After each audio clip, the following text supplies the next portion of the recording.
Last topic हमने study किया था कि एटॉमिक मास यूनिट क्या होता है। हम स्टडी करेंगे कंपोजिशन ऑफ न्यूक्लियस।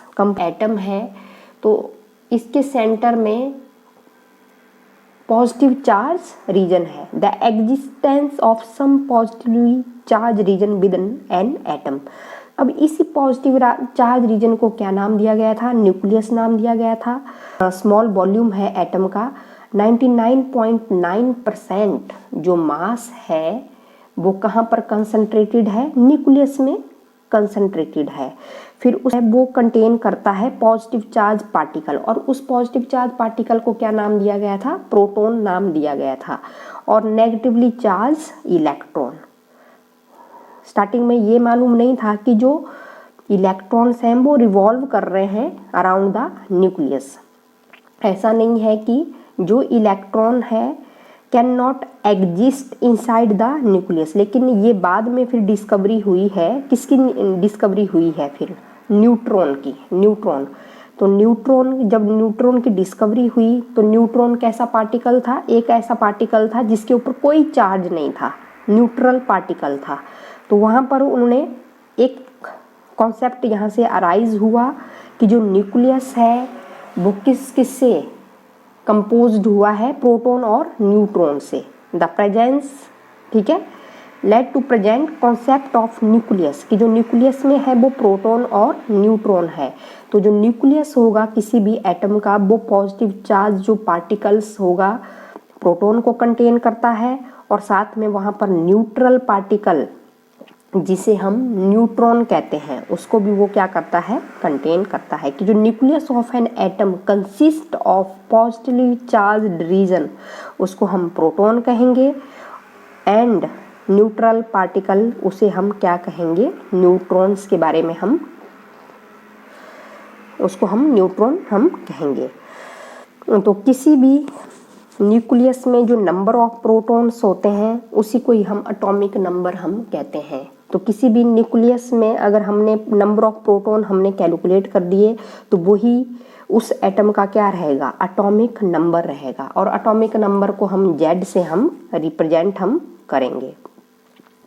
तो यहाँ से हम फिर मास नंबर भी हम कैलकुलेट करते थे कि मास नंबर क्या होता है।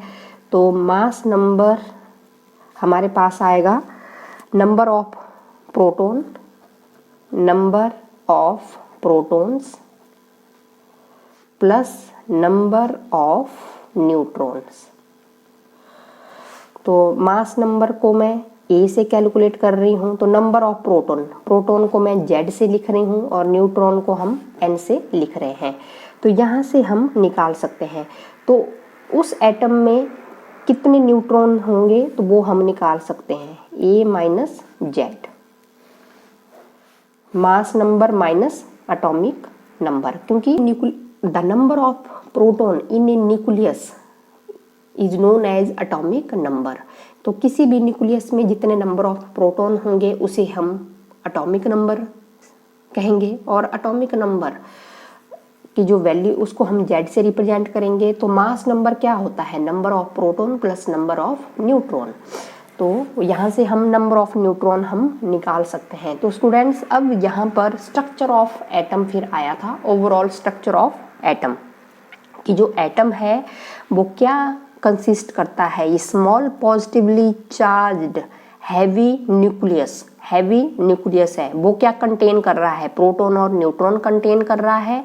और नेगेटिवली चार्ज जो लाइट जो इलेक्ट्रॉन है वो रिवॉल्व कर रहे हैं अराउंड द न्यूक्लियस। तो फिर यहाँ से ये ओवरऑल स्ट्रक्चर यहाँ से फिर एटम का डिस्कवर हुआ था कि जो एटम है, atom is made of 3 fundamental particles. तो 3 फंडामेंटल पार्टिकल्स कौन कौन से हो गए हैं?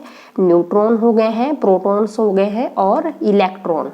अब जो प्रोटॉन है वो पॉजिटिवली चार्ज्ड है और न्यूट्रॉन हैज नो चार्ज, ठीक है। और जो इलेक्ट्रॉन है वो कैसे हैं? वो नेगेटिवली चार्ज्ड पार्टिकल्स हैं।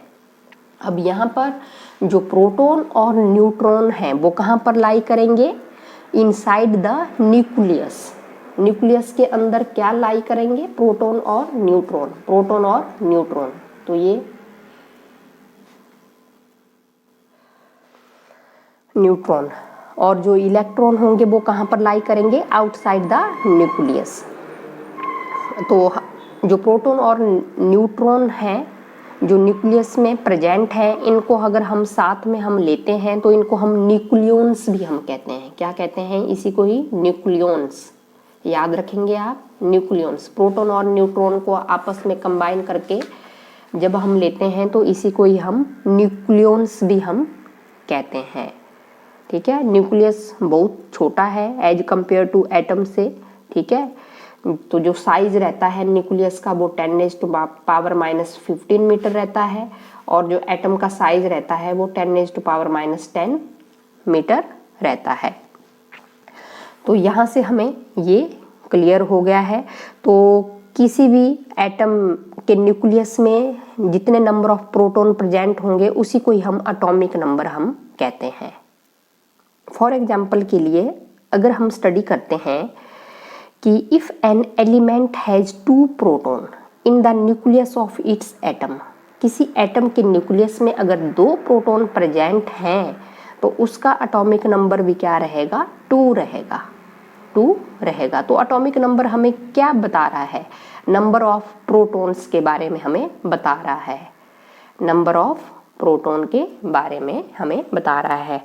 और वैसे ही मास नंबर में आपने बता देना है number of proton plus number of neutron. यहाँ पर हम ले रहे हैं, ये एलिमेंट हमने x ले लिया है, z से हम एटॉमिक नंबर हम रिप्रेजेंट करेंगे, और ये क्या है, mass number, z atomic number और ये मास नंबर। तो किसी भी एलिमेंट को रिप्रेजेंट हम कैसे करेंगे, जैसे इसको x से मैं कोई x एलिमेंट हम ले रहे हैं, z क्या है, एटॉमिक नंबर है, और ये क्या है, मास नंबर। तो ये सब कुछ आपने केमिस्ट्री में भी आपने स्टडी किया है। ठीक है, तो ये आप हमने करना है। फिर उसके बाद अब लेटर में जो डिस्कवरी हुई थी स्टूडेंट्स, तो वहाँ पर यही बताया था कि जो प्रोटॉन और न्यूट्रॉन्स हैं वो बिल्डिंग ब्लॉक्स नहीं हैं किसी न्यूक्लियस के। फर्दर स्टडी हुआ कि जो प्रोटॉन और जो न्यूट्रॉन्स हैं वो भी किसी एलिमेंट्री पार्टिकल से मिलकर बने हैं। ये हम हायर क्लासेस में हम स्टडी करते हैं एलिमेंट्री पार्टिकल्स के बारे में, कि जो प्रोटॉन्स और जो न्यूट्रॉन्स हैं ये किससे बने होते हैं, सम एलिमेंट्री पार्टिकल्स, और उन एलिमेंट्री पार्टिकल्स को ही हम क्वार्क्स कहते हैं। क्वार्क्स एलिमेंट पार्टिकल्स को ही क्या नाम दिया गया था, क्वार्क्स हम कहते हैं। तो प्रोटॉन और न्यूट्रॉन्स हैं ये भी किससे बने हैं, ये भी एलिमेंट्री पार्टिकल्स से बने हैं, जिन्हें क्या नाम दिया गया था, क्वार्क्स दिया गया था। अब नेक्स्ट है students protons. Positive charge of an atom is concentrated in the nucleus due to positively charged particle are known as proton. तो proton is constitute of nucleus। हमें पता है कि न्यूक्लियस में क्या है, प्रोटॉन है, और प्रोटॉन के ऊपर कैसा चार्ज रहता है, पॉजिटिव चार्ज रहता है। Proton is a positively charge particle. और चार्ज ऑन प्रोटॉन, तो चार्ज ऑन प्रोटॉन आप बता देंगे 1.6 × 10⁻⁻19 कूलम। और जो इसकी जो मास की वैल्यू रहेगी, मास ऑफ प्रोटॉन 1.66 × 10⁻⁻27 किलोग्राम। और इस the number of proton in the nucleus is called, जितने नंबर ऑफ प्रोटॉन्स होंगे उसी को ही हम क्या कहेंगे, atomic number. The number of proton in the nucleus, nucleus में जितने नंबर ऑफ प्रोटॉन होंगे वही उस एटम का क्या रहेगा, एटॉमिक नंबर रहेगा। तो ये आपको मालूम है। और नेक्स्ट है स्टूडेंट्स न्यूट्रॉन्स। तो न्यूट्रॉन्स की जो डिस्कवरी की थी वो किसने की थी, चैडविक ने की थी। चैडविक ने इसकी डिस्कवरी की थी 1932 में। तो क्या लिया था, एक पोलोनियम की प्लेट ली थी।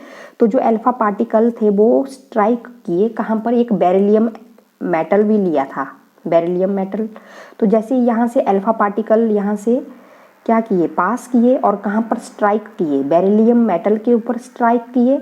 तो जो पेनिट्रेटिंग जो रेज थी जो एमर्ज हो रही थी कहाँ से, बेरिलियम मेटल से, वो कहाँ पर टकरा रही थी, वो ये पैराफिन जो ब्लॉक है यहाँ पर वो क्या हुई, टकराई और यहाँ से बहुत ही हाई स्पीड में प्रोटॉन यहाँ से रिलीज हुए, बहुत ही हाई स्पीड से प्रोटॉन्स यहाँ से क्या हुए, रिलीज हुए। पर जब उन्होंने एनर्जी के कैलकुलेशंस किया तो चैडविक ने क्या शो किया कि जो पेनिट्रेटिंग जो रेज थी, जो बेरिलियम मेटल से क्या हो रही थी, निकल रही थी, तो जो पेनिट्रेटिंग जो रेज थी, जो एमर्ज हो रही थी, कहाँ से एमर्जिंग हो रही थी उनकी, बेरिलियम मेटल से जो एमर्ज हो रही थी, वो अनचार्ज्ड पार्टिकल भी थे, अनचार्ज्ड पार्टिकल। और उनका जो मास था वो अप्रोक्सीमेटली इक्वल था मास ऑफ प्रोटॉन के बराबर ही। जितना मास प्रोटॉन का था उतना ही मास उनका भी था। अनचार्ज्ड जो पार्टिकल्स थे, ठीक है, वो कहाँ से इमर्ज हो रहे थे, फ्रॉम बेरिलियम मेटल से, लेकिन उनके ऊपर कोई चार्ज नहीं था, ना तो पॉजिटिव चार्ज था ना तो नेगेटिव चार्ज था। वो कैसे थे, वो न्यूट्रल थे। तो यहाँ से पता लगा कि जो न्यूट्रॉन है वो भी कहाँ पर, न्यूक्लियस में कॉन्स्टिट्यूट्स हुए हैं। Neutron is a constitutes of the nucleus. और जो न्यूट्रॉन है वो कैसे हैं, वो न्यूट्रल पार्टिकल है, कोई चार्ज नहीं है। और जो मास रहेगा न्यूट्रॉन का, मास प्रोटॉन के मास के बराबर ही उसका मास 1.67 इंटू 10⁻⁻27 किलोग्राम। और हाई उनकी पेनिट्रेटिंग पावर रहेगी, ठीक है, ना तो ये अट्रैक्ट रहेंगे ना तो ये रिपेल रहेंगे by the nucleus of atom. और लो इनकी आयोनाइजिंग पावर रहेगी। और जो न्यूट्रॉन होंगे इनसाइड द न्यूक्लियस वो कैसे रहेंगे, स्टेबल रहेंगे। तो ये यहाँ से हमें न्यूट्रॉन के बारे में भी पता चला। तो उसके बाद जो स्ट्रक्चर आया है एटम का वो यही आया है, ठीक है, कि जो न्यूक्लियस है वहाँ पर पॉजिटिव चार्ज भी है, प्रोटॉन भी है और साथ में क्या है, न्यूट्रॉन भी है। और प्रोटॉन और न्यूट्रॉन को, इसको कंपोजिशन, इसकी जो फॉर्म है उसको हम, इसको न्यूक्लियॉन्स भी हम लिखते हैं, न्यूक्लियॉन्स। अगर हम न्यूक्लियॉन्स की हम बात करते हैं तो न्यूक्लियॉन्स क्या है, प्रोटॉन और न्यूट्रॉन। प्रोटॉन और न्यूट्रॉन को हम न्यूक्लियॉन्स हम कहेंगे। और साथ में आपने ये भी बता देना है, ये इसको हम न्यूक्लियॉन्स भी हम कहेंगे। और जो नंबर ऑफ जो प्रोटॉन्स होंगे इनसाइड द न्यूक्लियस उसको ही हम एटॉमिक नंबर भी हम कहते हैं, एटॉमिक नंबर। तो यहीं से ओवरऑल स्ट्रक्चर आया है एटम का, ठीक है, कि जो इलेक्ट्रॉन्स हैं, electrons are revolving around the nucleus. और जो न्यूक्लियस है वो क्या क्या कंपोज कर रहा है, प्रोटॉन और न्यूट्रॉन। ये क्या कंटेन कर रहा है, न्यूक्लियॉन्स, न्यूक्लियॉन्स। ओके।